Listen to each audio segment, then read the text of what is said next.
Hello, welcome to another episode of Brand Retro. Today on the podcast, I want to talk about brands and kind of picking a fight in whether or not brands should have enemies. And I guess, where I'm going with this and where my mind is on this topic is everybody sets out to build their brand, they set out to build their business, and they generally have a compass or an example or some industry niche that they're trying to fit into. And a lot of times you end up kind of looking like them or copying them or kind of using them as inspiration to get your own brand started, which it's completely normal. And I think that's fine to a degree. But at some point in that process, you have to pick kind of what differentiates you and what separates you from the competition. So you've probably heard me say this in other episodes, but a lot of people have this monkey see, monkey do type approach, and they feel safe in the fact that they look like everybody else. Well, I think to stand out and to be different, I think you have to decide what those things are about you that make you different. And sometimes it's about looking at brands that you have no desire to emulate. You pick a brand, or maybe you pick a competitor that you're like, yeah, they're the opposite of me. So if I was to define what they are versus what I am, maybe that's my recipe for kind of creating my own brand authenticity. So today I want to talk a little bit about kind of picking that fight. Do the best brands typically have an enemy? So everybody's probably heard the phrase of trying to please everyone is kind of a road to pleasing no one. And when I think about that, it's really when you try to please everyone, it's the fastest way to be forgotten because, again, it's white noise. You blend in. You're not standing out. And if you think about it, think about in color tones, right? You've got red and blue, and you've got these colors that pop. Then you have colors like beige and light gray that are very safe, and they're borderline invisible because they're so neutral that they kind of apply to everything. And most people, they probably couldn't even remember the color if they saw it because there's no pop there. So the idea is that, what is that thing about you? What is that thing about your brand that pops? And what is it about you that gives you that edge? A brand with no edges gives people nothing to grab onto. And I'm not saying be controversial or necessarily that you have to, get into politics or pop culture or anything like that, where you need to decide if you're, I don't know, picking sides in court debates or anything, but to kind of have that edge of your brand where what your brand stands for, what you support, what you don't support, and, where that kind of center lane is for you. So when you think about it, so what are brands that you actually love? What are the brands that you pay attention to? What is their edge, and what do they do that brings people in versus pushes them away? What does it really mean for a brand to have an enemy?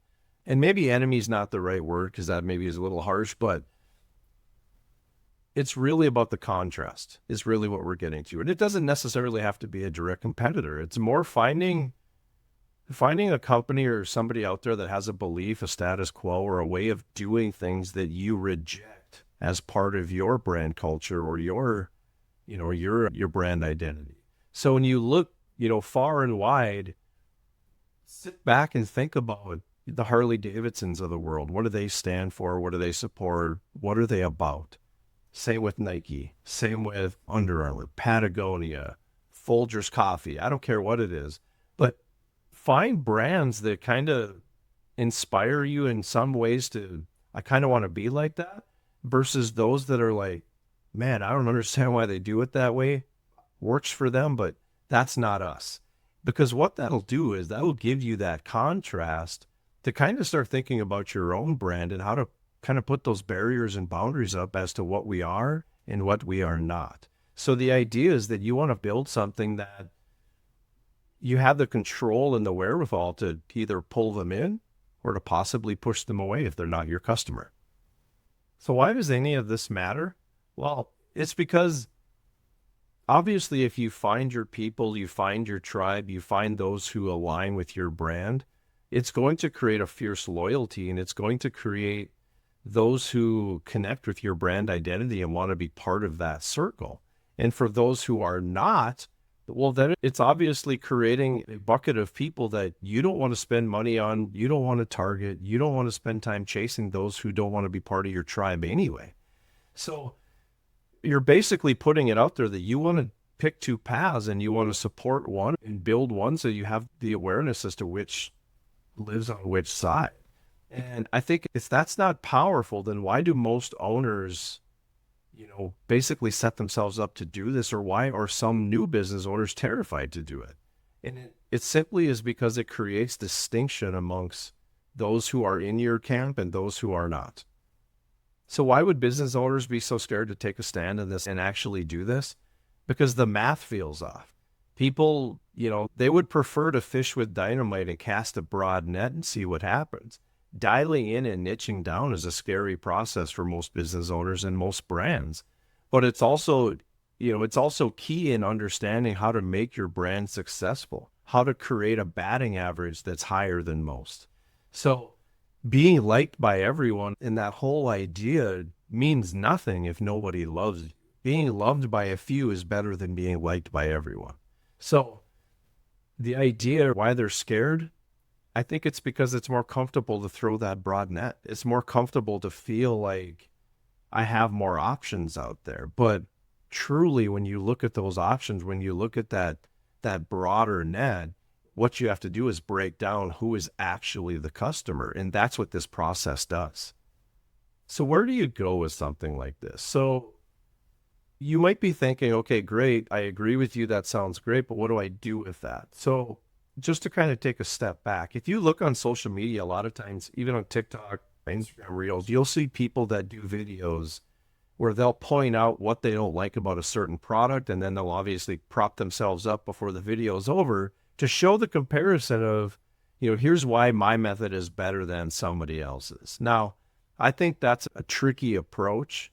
I know it works, but I think you got to keep it classy too. I don't think you necessarily want to, go on any kind of a cheap outrage campaign to just beat up other people's brands. I think what you have to do is you have to develop what that distinction is, why the difference exists, and come at it from an approach of standing up for your people and your tribe versus just, using somebody else's brand as a punching bag. Now, again, the word enemy is probably a little harsh in this context, but you're just looking for that contrast.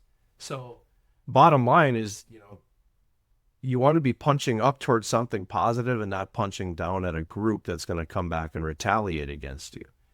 It's okay to be different is what I'm saying. So bottom line is I think we have to come back and we have to take a look at what the trends are doing, who's doing, what your brands are doing in those trends, and step back and do a full comparison of whether you agree, disagree, or whether or not your brand aligns with this group versus that group. So at this stage, you're probably wondering, how do we find your brand's, real enemy, so to speak, or what is that contrasting brand that you're going to look at? Personally, I think that's pretty simple. You just start with what generally pisses you off about your industry, what other competitors are doing, and possibly, what you refuse to do that might be an industry norm. So look at it from, and I'll talk about my own industry for a minute. A lot of traditional agencies, they chase numbers, they chase sales goals, they chase deliverables. Does it piss me off to the point where I lose sleep at night? Well, not really, but it does frustrate me to the point where I have to overcome that stigma every time I go out there and work with a client, because we're a lot more about the impact of what we're doing. We're a lot more about, whether or not what we're doing is working. We're more about the metrics and making sure that the customer is winning versus whether or not we got paid for a certain project, because we know that the better work we do and the better outcome we can create for ourselves and for our clients, the better chance there is they're going to not only keep working with us, but they're going to refer us to other people. So in that instance, that's kind of my target. Is I look at industries, or I look at agencies within my industry that kind of do it the other way, and I make them my enemy. They're the ones that I'm like, I am not going to be like that. I'm going to fight against that. And I'm going to make sure my brand is as far away from that type of behavior as possible. So bottom line, if you go look at those, if you go look at those companies or those brands in your industry, what they're doing or not doing, or however they approach business, should borderline make you feel a little uncomfortable and make, kind of look at it as, I'm not doing that. that's a great qualifier as to whether or not they can be your compass in this discussion. So how do you bake this into your brand without becoming just an angry lunatic on social media? Well, you have to look at it positively, and you have to take these things now and bake it into your culture. It should come out in your brand voice. It should come out in your brand messaging. If you're an upbeat company, you should look that way. If you're more technical, you should look that way. But you should basically figure out now how to deconstruct these things and make sure they apply to your brand, your culture, and your overall visual voice kind of brand vehicle that's going out there every day. It shouldn't feel forced either. That's the other thing, is this should feel very natural. You should be able to identify these contrasting companies and be able to go, okay, now I know what I am. That feels comfortable to me. This is what it looks like when I put my message out to the world. So let's just say you get through this process and everything is in place and you feel like, hey, this thing's rolling now. How do you know if it's working? And, you're going to have to keep an eye on it. You're going to have to pay close attention because you should see a couple different things. You should also go into this whole thing with the idea of that, hey, we're not for everyone, and that's okay. But knowing who you're for and who you're not for, that's the first step. The second step is you're going to start to notice that you're attracting the right people versus attracting the wrong people, and in some ways, repelling the wrong people. So if you're closing more sales, if the work gets a little easier, if maybe you're even seeing more successes on a daily basis, these are all indicators that maybe you're doing something right and it's actually coming together. And I would say the last thing is you're going to get people giving you referrals, you're going to get people defending you, and you're going to get people that kind of acknowledge that they're part of this tribe. If you're on social media and you're in places where people want to debate you or the trolls are coming after you, the best thing that could possibly happen is when your audience comes to defend you and you don't have to say a word. At that point, it's working. Now, I will caution you, do not pick the wrong fight in this, and do not manufacture a feeling about it just to say you did it, because picking a fake fight, people can smell that from a mile away. So what I like to say is outrage with no substance burns hot and it dies fast, and it takes the trust with it. So you want this to feel natural, you want this to feel real, and you want this to feel authentically connected to your brand. So it's a process. Don't just jump to it and think you can just grab the first one that comes to you. You need to think through it. You need to align with it, and it needs to make sense. So if you're watching this podcast and all of this made sense to you, or there's parts of it that possibly you have questions on, or maybe you just want somebody to kind of walk you through the process, feel free to reach out to Cyberdogz. You can reach me directly at mike@cyberdogsmarketing.com. Yeah, let's have a conversation about it. I think it's important that, especially in this AI era and this whole, monkey see, monkey do mindset that's out there in a lot of these industries, it's important to stand out, and we want to help you do that.